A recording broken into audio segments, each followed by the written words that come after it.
সকাল ৮টার মধ্যে রান্নাশালায় ঢুকতে হয় আমার, কেননা মেয়ে ৯টা সাড়ে ৯টার মধ্যে বেরোয়। সব রকমের রান্না করে ভাবেই দেওয়ার চেষ্টা করি। খেয়ে যায় আবার নিয়ে যায়।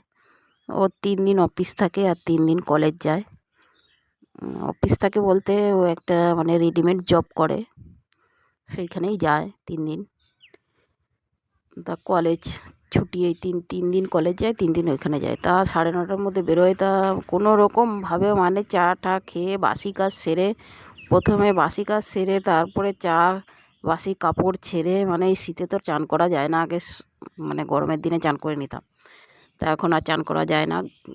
জামা কাপড় ছেড়ে নিয়েও রান্নাঘরে ঢুকে পড়তে হয়। ডানে বায়ে আর কোথাও তাকানোর সময় নেই। 9টা সাড়ে 9টার মধ্যে আমার রান্না কমপ্লিট করতে হয়। তা মেয়ের বান্না ডিম খাবে, ফুলকপি খাবে না। আমি ফুলকপি দিয়েই আলু দিয়ে আর ডিম দিয়ে ঝোল করে দিচ্ছি। তো ফুলকপি আর আলুটাকে প্রথমে আমি ভাপিয়ে নিয়েছি গরম জলে। ভাপিয়ে নিয়েছি বলতে সিদ্ধ করে নিয়েছি, ভালো করে সিদ্ধ করে নিয়েছি। আর মশলা এখানে মিক্সচারে বেটে নিয়েছি। আমি এখানে জিরে, ধনে, আদা আর গোলমরিচ আর কাঁচা লঙ্কা আর শুকনো লঙ্কার গুঁড়ি দিয়েছি, কাশ্মীরি লঙ্কার গুঁড়ি একটু কালারের জন্য শুধু। আর একটা টমেটো বেটে নিয়েছিলাম। দিয়ে মশলাটাকে ভালো করে কষিয়ে নেব।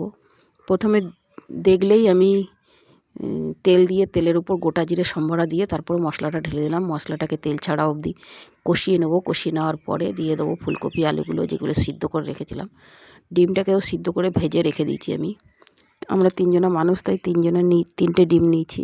একজনা বাড়িতে খায় না, ও আবার গাড়িতে যে গাড়ি চালায়, গাড়িতেই খায়, ওইখানে হোটেলে খেয়ে নেয়।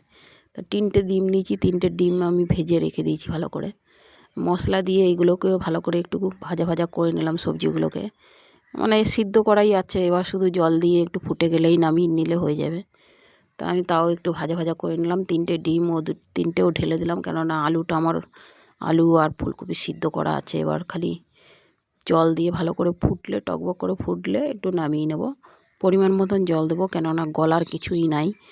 আলু ফুলকপি আমি আগেই সিদ্ধ করে নিয়েছি, তার জন্য দেখো আলু আমার গলেই গেছে।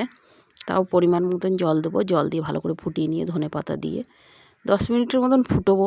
10 মিনিটের মতন ফুটলেই গাদা, কেননা সিদ্ধ করা আছে ফুলকপি আলু। এবার ধনেপাতা দিয়ে ভালো করে নামানোর সময় নামিয়ে নিলেই হয়ে গেল দারুণ স্বাদের ডিমের ঝোল, পেঁয়াজ রসুন ছাড়া। আমার কাছে তো হেভি লাগে। এরকম করে খেয়ে দেখবে বন্ধুরা, যদি ভালো লাগে লাইক কমেন্ট শেয়ার করতে ভুলো না। অবশ্যই পাশে থেকো। ভালো থাকবে, টাটা।